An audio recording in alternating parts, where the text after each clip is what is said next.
The most dangerous person in the wellness world isn't a con artist. They're not faking it. They genuinely believe they've evolved beyond the rest of us.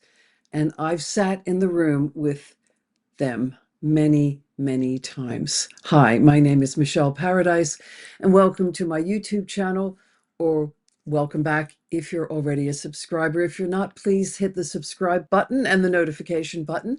I bring together my own lived experiences with my knowledge about the most important relationship in your life, which is the one with yourself. And today's topic is spiritual narcissism. Spiritual narcissism is what happens when the ego doesn't dissolve through spiritual practice. It dresses up in spiritual clothing. Same ego, better wardrobe. The person who uses words like vibration, consciousness, and holding space, but can handle being questioned. The teacher who preaches surrender while controlling everything around them. The healer who needs you broken so they can be the one who fixes you. That's spiritual narcissism. I won't mention any names, but I was a student of and worked with one who's actually in the Epstein files at the moment. And it's shocking what he has said about spirituality and that God is a construct. As I said, I've spent years working with and training alongside some of the biggest names in trauma, healing, and well-being on the planet. Household names, people with millions of followers, Netflix documentaries, sold-out world tours. And here's what I can tell you from being in those rooms, on those retreats, behind the scenes of those empires.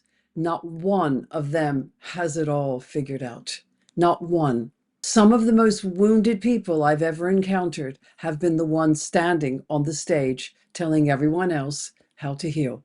That's not me being cynical. That's me being honest. Because the wound is often exactly what drives someone toward this work in the first place. And that's fine until the work becomes about feeding the wound rather than healing it. And I'm going to put my hands up because I've been doing this work also because of my woundedness. However, I'd like to think that I've been able to separate that out. And it's not about healing my wound in front of all of you. It's to share my journey, my knowledge, my information, and my lived experience so that you realize that I am human just like you. I'm perfectly imperfect just like you. And we're in this together. So here's the pattern I kept seeing over and over again: a charismatic teacher, a devoted following, a message that feels genuinely transformative, because sometimes it is, but it's what's underneath: an extraordinary sensitivity to criticism, a need for adoration that never, ever gets filled, followers who are subtly encouraged to stay dependent, sometimes financially dependent, sometimes emotionally dependent, sometimes all of those things. And an inner circle that learns very quickly you don't question the guru. Oh gosh, I remember this one very well. There's these gatekeepers that surround the guru, that they sometimes are far worse than the actual guru because they're like bulldogs. And I apologize to bulldogs. I've watched people with enormous public platforms use the language of love and healing to avoid any of their own accountability whatsoever. That's your trigger. You're not ready for this level of consciousness, or the things that they say to you. They blame it on you. They project it back to you. They say things like your resistance is your ego protecting itself. It's a closed loop, and it's brilliant because it makes the follower wrong by design. And some of these figures, and I'm being careful here, but some of you will know exactly who I'm talking about, have had very serious allegations surface around them. And I mentioned that earlier. There's been financial exploitation, emotional exploitation, sexual abuse, and worse. These are people who built empires on the idea that they were spiritually elevated. People trusted them completely, and that trust was abused. Here's the thing. It's hard to spot because it often works. Just let that land with you for a minute. It does work, at least at first. The charisma is real. The insight can be genuine. You might have a breakthrough in their workshop and feel like your life has changed forever. And then you start to notice the cracks. And suddenly you're being told the problem is you. Because actually they can't fix you. So they need to blame you or give you the responsibility of that. Spiritual language is the perfect cover for narcissistic behavior because it reframes everything. Anger becomes passionate teaching. Control becomes holding strong boundaries. Questioning becomes low vibration. You're in a low vibration. Your own inner knowing gets slowly replaced by their framework. And before you know it, you're not healing. You're just loyal. You're paying that money, following them around the world, buying their books, everything, the t-shirts, the products that they make. You feel like the more I have of them, the more enlightened I will be. I've spoken to people who've spent years and tens of thousands of pounds and dollars inside these communities, who came in vulnerable, looking for healing, and came out more traumatized than when they arrived. I've literally been asked for decades to be assistant to some of these spiritual gurus, and I had no idea that I was really part of a cult. And when I woke up to that fact, I ran. I did not walk away from it. I don't think you realize what they do. A lot of them get people to work for them for free for weeks and sometimes months at a time. They travel with them.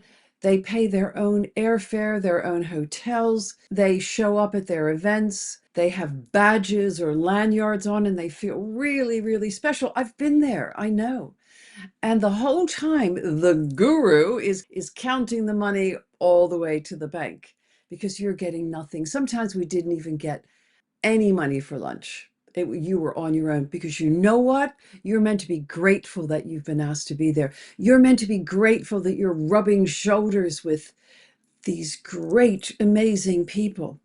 And it's a load of BS. This is a really difficult one because the vulnerable people that get involved, as I said earlier, come out even more traumatized. Not because spirituality failed them, but because a person failed them. A person who prioritized their own ego, their own brand, their own legacy over the well-being of the people who trusted them. That's not healing. That's the harm with better branding. Real spiritual leadership, genuine grounded guidance doesn't need you dependent. It points you back to yourself. A real teacher is transparent about their own struggles. They welcome questions. They don't collapse when challenged. Their ego isn't wrapped up in your transformation. The goal is your freedom, not your loyalty. And I'll say this, none of us who do this work are immune. I check myself all the time. Constantly, I'm checking myself because I do share things about my life, some really unpleasant things, because I want you to know, I don't want you to feel sorry for me. I really don't. I'm on a really good path and my life is better than it's ever been. But I want you to know that I've made lots of mistakes. I am wounded. I am on my own healing journey. None of us are up here and have it all figured out. We're still on that path right beside you, trying to figure out what we need to do next. Sometimes it's literally one day at a time, one step at a time.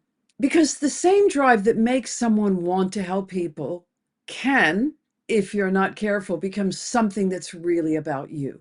The awareness of this pattern doesn't make anyone above it. It just makes you responsible for watching for it. And as I said, I'm checking myself all the time. And if people call me out, hey, I'll own it. Absolutely, I'll own it because I'm trying to figure it out myself. So if you're in a community, following a teacher, doing the work, trust your gut. Notice how you feel when you ask a hard question. Notice whether you're being pointed inward or kept dependent. Real healing gives you your power back. And if you're putting somebody on a pedestal, get out of there because no one deserves to be on a pedestal. We are all experiencing the same world in different ways, okay? And if something feels off, it probably is. If this resonated, please share it because there are people out there that really don't know this stuff. They don't know about spiritual narcissism and they need to hear this. And let me know in the comments, have you experienced this? I genuinely love to hear from you. Thank you very much for following me today and listening to my thoughts in this video. And all that remains for me to say is stay safe. See you on the next video.